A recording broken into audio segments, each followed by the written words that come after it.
What's happening there, Reject Nation? Greg and John here today. Guys, looks like we are finally getting Joker 2, the follow-up to the Joaquin Phoenix, Todd Phillips directed movie. 44 Oscar nominations. That previous one got one of the highest grossing R-rated movies of all time. Is it the highest? Or one of. Yeah, so with that in mind, you know, like they're talking about how they're aiming for like a 2023 shoot time. And then so we'd probably get a release of this movie around 2024 to 2025. So the script is still in early development stages. There was a part of me that always wondered whether or not this movie would actually come true. It seemed like this would be a good standalone movie. And knowing that Todd Phillips and Joaquin Phoenix were both really insistent on not having this Joker cross paths with Batman to keep it very character focused on Arthur Fleck, it seemed like the story might have been done. For them to return gives me hope that they are developing a story that has to be worthwhile for them to actually return. Or it's just money. Can't turn down that boatload of cash. Yeah, you gotta have the second highest R-rated movie too. Yeah, exactly. So with that in mind, of course there are not a lot of plot details out there, but there are rumors about Lady Gaga possibly joining the cast. So I do want to talk about what that role could possibly be a little bit later. But first, what I wanted to dive into is an idea that I've had for what they could do for Joker 2 for quite a while. I've had it for a few years. In fact, I was a guest star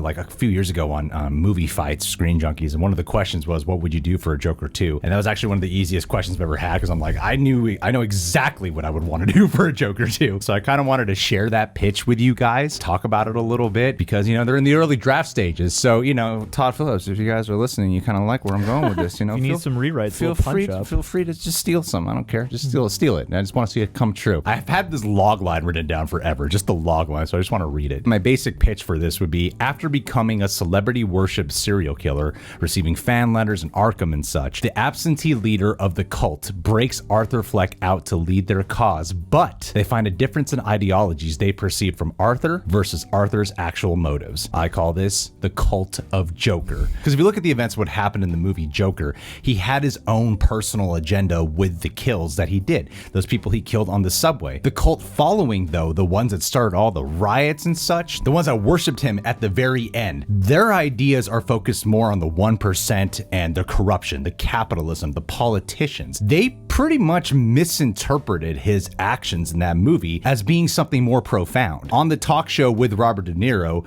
he directly says, I'm not political. He doesn't have an agenda in that movie. Did this to start a movement, to become a symbol? Do I look like the kind of clown that could start a movement? I killed those guys because they were awful. His personal motives, though, when he did kill, they gave credence to these riots. And so what I imagine is that in this, like, cult following, not everyone in that group is an unhinged, mentally ill person like Arthur per se, but they still interpreted him as sort of a Robin Hood fighting against the evil men in power, right? That's why they loved him so much. So what happens when you break that person out? This way you can segue Arthur Fleck, because he doesn't fully arc into the Joker that we sort of expect. Yes, is he delusional?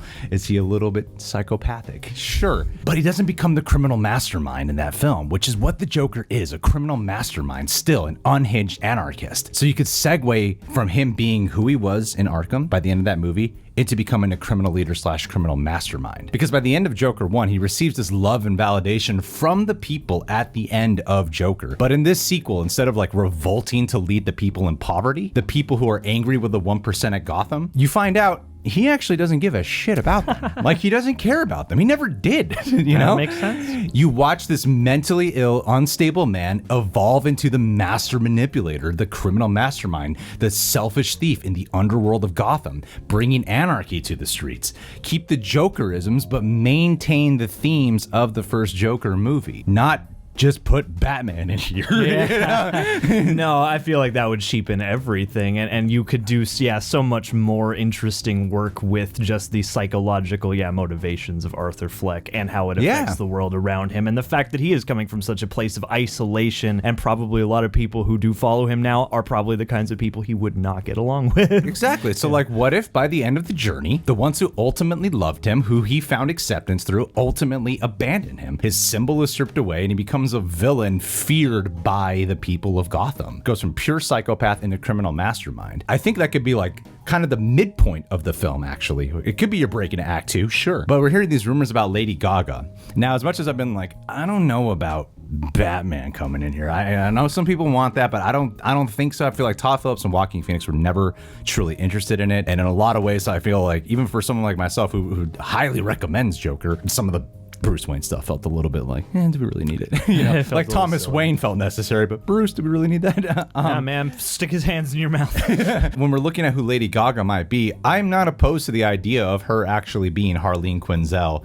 in Arkham Asylum, because we haven't gotten the movie yet that really allows you to deep dive into him manipulating Harleen Quinzel into becoming Harley Quinn. Does she even need to go full arc in that terrain? No. But you can, if you watch like Lady Gaga and even American Horror Story, like American Horror Story Hotel, I know she's in Roanoke, but that doesn't, let's go into like more of her hotel, but you've seen her do like A Star Is Born. She's got a lot of praise for House of Gucci. She would bring something very different, a different flavor that I think could match what Joaquin Phoenix was doing with his more realistic, grounded interpretation of the character, and we could actually see their relationship really develop from psychologist to patient, really see how that forms and how ultimately the patient ends up taking control of the psychologist. Lady Gaga would actually be a great fit for that. I don't think she needs to become like Harley Quinn by the end, but it would be a cool character to just have her be the doctor in that film. Oh yeah, I think that would be part of the charm, because it would suit the original Joker's rise to the point where, yeah, maybe by the end she does have some kind of break,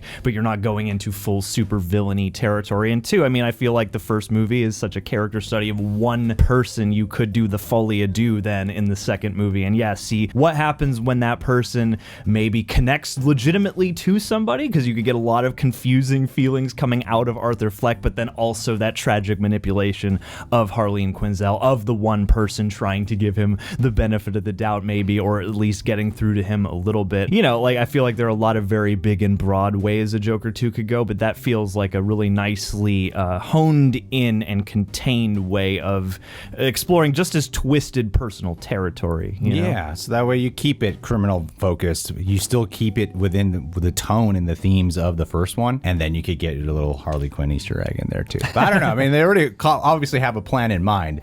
I just don't want it to become comic book movie. Yeah, that's the point. Is you got to keep it, feeling still like kind of a 70s, like slightly broaching on that, heightened territory, but still keeping it really grounded and icky. Anyway, we don't have any details on what this movie would ultimately be. So I just wanted to throw out there what I sort of fantasize about what Joker 2 could possibly turn into. So I guess we'll just wait and see when the official teaser trailer or plot synopsis ultimately comes out. But guys, what would you want them to do with Joker 2? Throwing the question to you guys. This was just like a fun little fan theory video I wanted to throw out there. So you can subscribe, click that bell, hit that like button, and hey, we'll catch you guys soon.